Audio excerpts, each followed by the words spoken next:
What's up, everyone? Mankini here with Mankini TV. I'm sitting down at the Explicit Content pre-party with Nick from Kingsmen. What's up, guys? How's it going?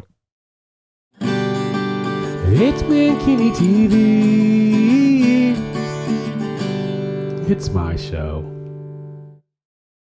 Nick, what's going on, brother? You know, Hold on, that was a terrible. no worries. Much It better, happens. much better.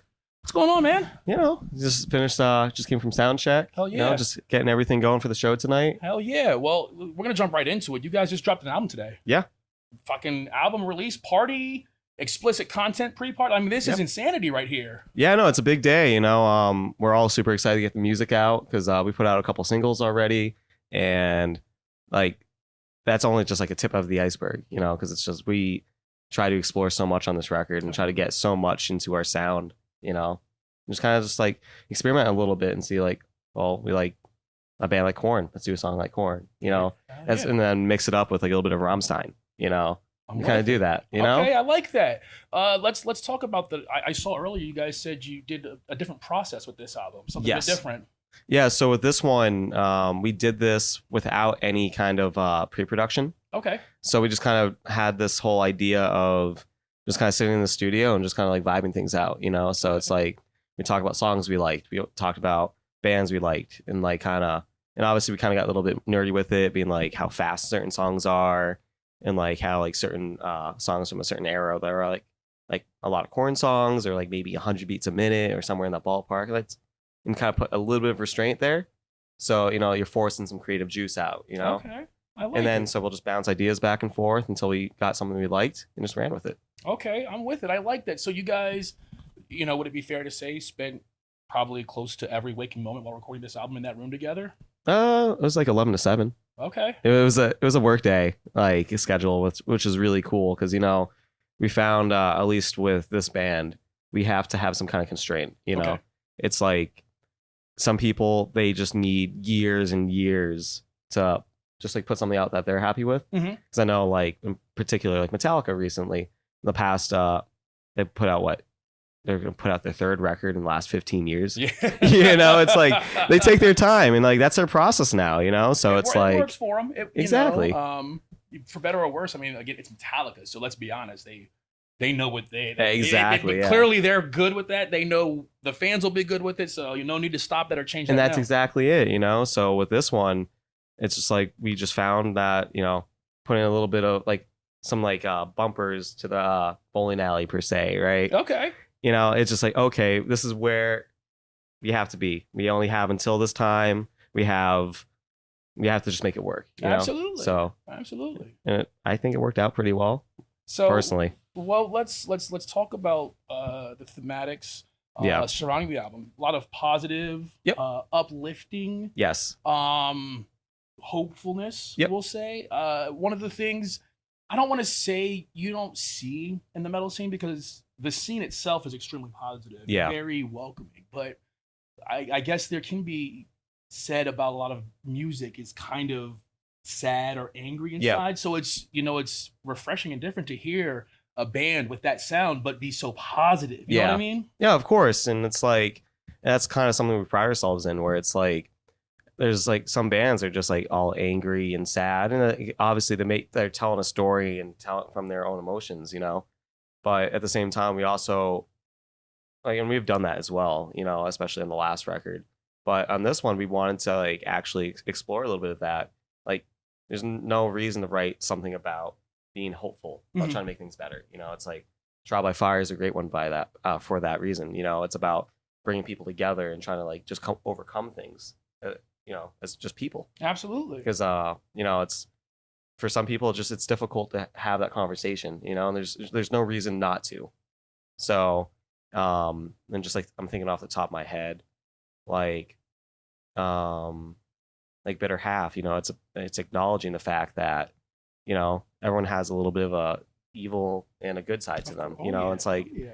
and like especially as normal people. You're just trying to balance that out. 100%. You know, it's like 100%. do I say something really rude to this person because you're at the gas station at 3 a.m. and they're asking you for some ketchup, like ketchup packets or something? You're like, yeah, no, you know what I mean? Yeah, and that's the thing, you know. I think that also plays into is that are you upset?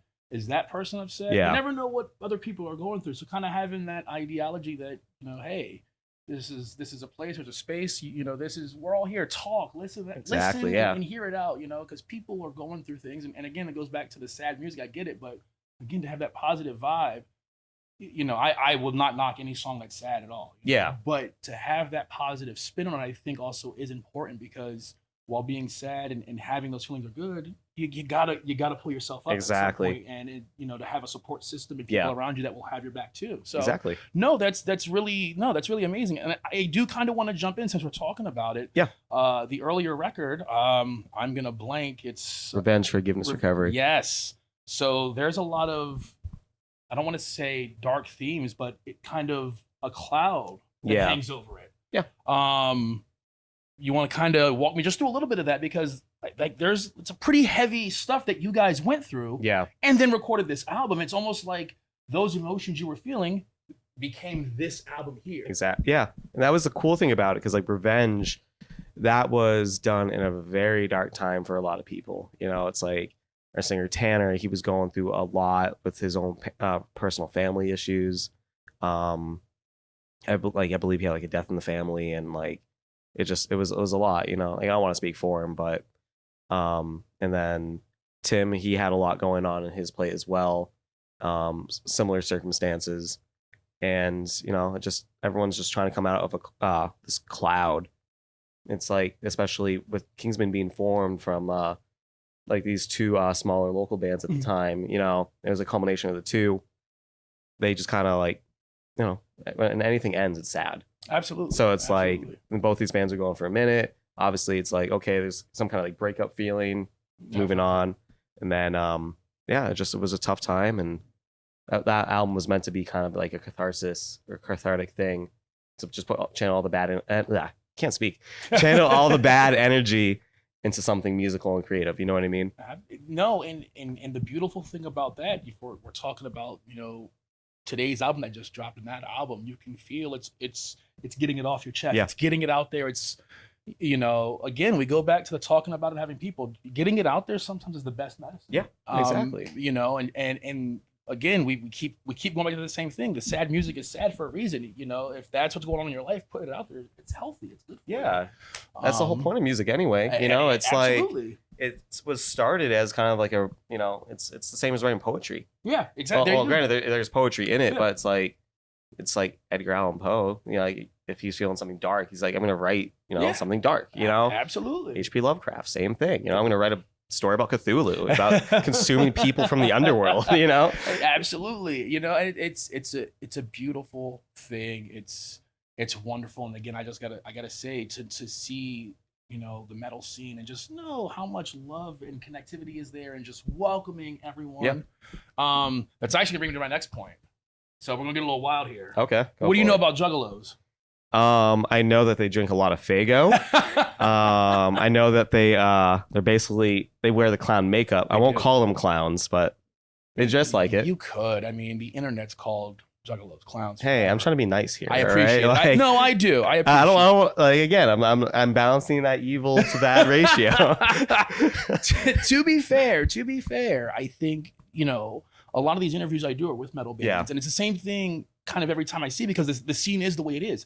Welcoming, everybody's here, we've got you. And that's the same thing in the juggalo community. It's, look, hey, you're welcome here as long as you're not a dick, bad person, you don't have hate in your heart, you're not evil in any way. You know what I mean? Like, and so it's this beautiful thing, and I always ask bands about it, because it's always this weird thing to me that for, you know, over 30 years, this subgenre of music and people have existed, and the world has always been like, what's that? And as like things have happened, you know, it's more and more in your face, but in reality, it's like, man, like those people really are just like every other scene, and all they want to do is welcome the good people. Exactly. And that's it, you know. And so that's, again, bringing it into the metal scene is, you know, I love the juggalo. That's my other scene. Yeah, I was gonna say, like, that's something I really just learned about them recently too.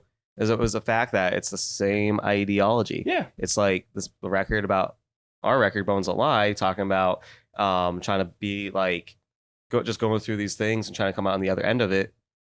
Their songs are the same way, you know. It's like, I just like a light bulb went off because like I never got into it personally until more recently, because then our manager just picked up a Violent J, I believe. Okay. So, Nice. Hopefully I'm not leaking that. Hey, listen, if we have to edit this, we will, and this part too. Yeah. You guys hate hearing me say we're going to edit it, but I'm going to keep saying edit. You know, it's like, I know some cool things, all right? I know some cool people.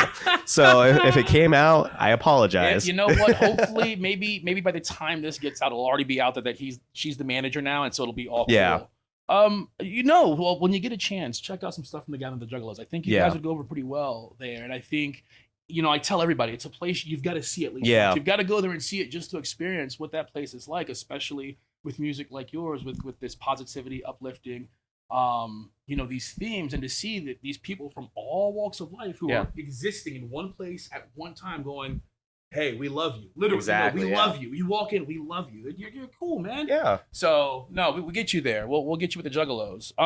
You guys are from Rhode Island. Yes, sir. All of you. Technically. Right now I'm the outlier. I just moved back to Massachusetts for a little bit. And I'm balancing it out. I like Mass. Rhode Island's really cool too. It's a different vibe, even though it's like I'm like only an hour away. But I'm the outlier here, so. Okay. I've got to ask, I love pizza. I hear Rhode Island does grilled pizza. Do you know about this? The grilled pizza, not really. That's not something that really came into my radar. Okay. I've made grilled pizza, but okay. The big thing is it's like called Rhode Island party pizza. You eat so it's like a garlic bread, right? And it's served cold, and you just put red sauce on top of it. The bread is served cold? Yeah, and the cold red sauce. Really? It's weird. It's really, really strange. I had no idea until I was brought into Rhode Island because of the band and my life, you know? So it's like, we had like a cookout one day, probably for Memorial Day a couple of years ago at this point. And someone just brought it. Like, yeah, I got this from the bakery or the deli or, yeah. Because it's an old school Italian thing, I guess. Okay. That's turned into a Rhode Island thing. Okay. Because there's a couple cities right outside of Providence which have the highest per capita amount of Italians. Really? Compared to the next one's like New Jersey. But that's it. Are you serious? Yeah, so our drummer Mikey, right? He is as Italian as it gets. Gorlami. He's a 90-year-old man in a 24-year-old's body. We go to Dunkin' Donuts. He gets a small iced coffee, 1 cream, 1 sweet and low. All right, like, and then like he knows if Italian food's good or not. All right. So we go to him. You're like, hey, we're gonna get Italian food here. Nah, yeah, we're not doing it. Yeah, no. If we get the gabagoo, that's how we know it's good. All right. So tonight, then I need, if you guys have time and if they're open, to visit Little Italy and figure out. Joe Benny's is a place over there. The slogan is best balls on the block. Oh, homemade sick. meatballs. Okay. They make fresh in store every morning. They open at 5 p.m. and they close usually 10, but it's until sell out, and they usually sell out well before 10. Like apparently most amazing meatballs ever. They make all their own bread and everything. Their pizza's made on focaccia dough. Like what? Bread. Yeah. That is wild. If you guys have time, either after this, I don't know if they'll be able to after the show. Joe Benny's, man, check it out and let me know if it gets the seal of approval. Because if it does, right there in the heart. Okay, because we were just in Detroit 2 weeks ago. We hit up Mom's Spaghetti. Oh, that's on the list. I'm in Detroit often, obviously, the Juggalos. Yo, it's a spicy meatball. Yeah, all right? okay. It's a good meatball. Did you get you some Detroit style pizza though? No, we did not. Oh man, you're messing up. I know. That's my go. Did you get a coney? No.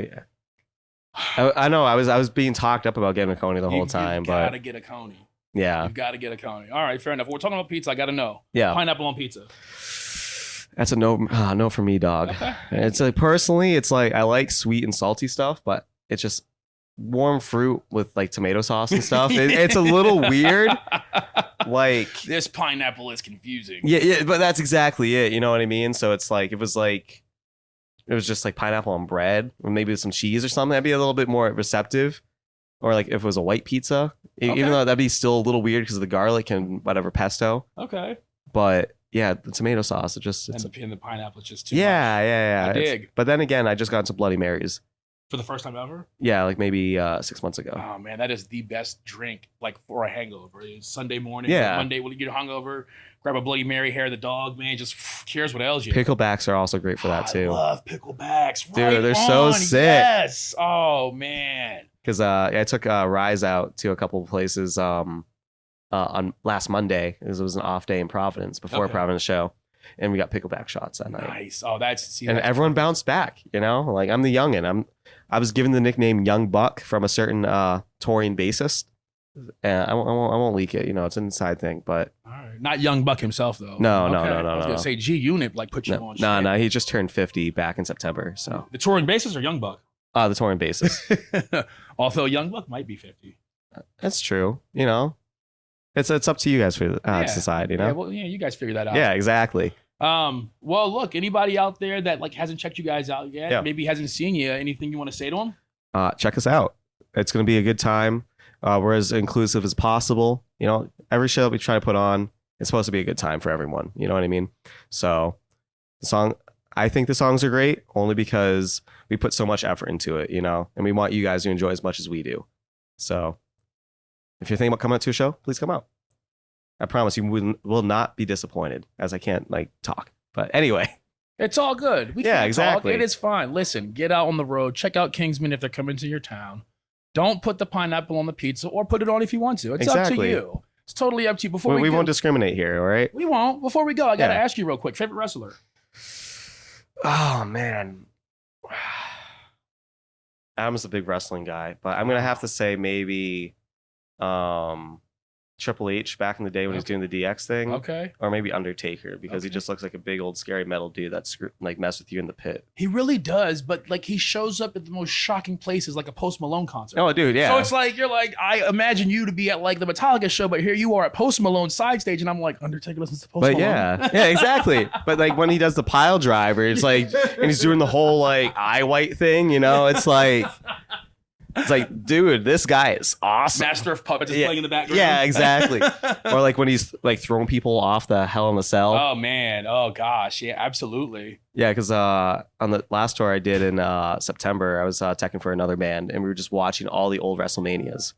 So we stayed up to like 5 or 6 in the morning, just like watching the one from '89. I think we did the one from '94. And then the one from 99. Oh, well, you know it's WrestleMania weekend, too. I know. It's insanity. Yeah, our manager is actually, I believe, going to that. And then she's leaving us in the dust, because I know, like, it's just Where are you? I know. It's like, we were so excited for it. And we're like, oh, shoot, the tour dates overlap with it. Granted, I'd rather be here, because, you know, I like playing music, but I'd rather be here with everyone here. You know, I can watch the fans. I can watch it on TV. I can pay-per-view it. You know, it's the best seat in the house. Absolutely. You know? Yeah. I'm with it. Well, look, Nick, I want to thank you for sitting down and chopping it up with me. It's been an absolute pleasure, my brother. Of course. Thank you so much for having me and taking the time. Of course, man. Look, I know you're going to kill it tonight. I hope you have fun. You know, congratulations on the new album. Thank you so much. You're here for this great weekend of amazing music with amazing bands. We're going to rage proper this weekend. Oh, of course we are. Hell yeah. Well, look, I'm Mankini. This is Mankini TV. This has been Nick from Kingsmen. Thank you, guys. You know how we do. Do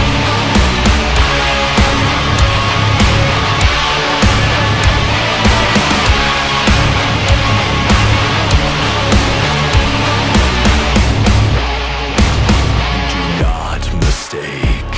There's nothing to debate. A broken fate. A challenge that I made frozen in